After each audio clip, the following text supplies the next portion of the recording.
நெல்லை சட்டமன்ற தொகுதி தமிழக வெற்றிக்கழக வேட்பாளர் ஆர்.எஸ். முருகன் ஊருடையான் குடியிருப்பு பகுதியில் வீதி வீதியாக நடந்து சென்று விசில் சின்னத்திற்கு தீவிர வாக்கு சேகரிப்பில் ஈடுபட்டார். அப்போது நெல்லை மாநகராட்சியின் முன்னாள் சுயேட்சை மாமன்ற உறுப்பினர் கொப்பரை சுப்பிரமணியன் ஆர்.எஸ். முருகனுக்கு நேரில் ஆதரவு தெரிவித்து அவருடன் இணைந்து வீதி வீதியாக வாக்கு சேகரித்தார். பிரச்சாரத்தின் போது அப்பகுதி மக்கள் தங்கள் பகுதியில் சாலைகள் மிகவும் மோசமாக இருப்பதாக வேட்பாளரிடம் புகார் தெரிவித்தனர்.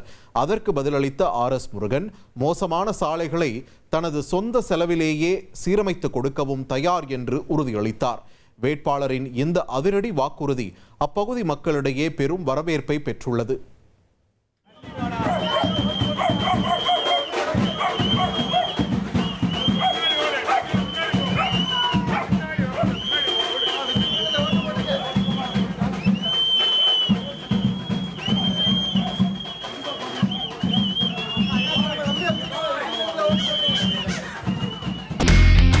இனி செல்லும் இடமெல்லாம் செய்தி.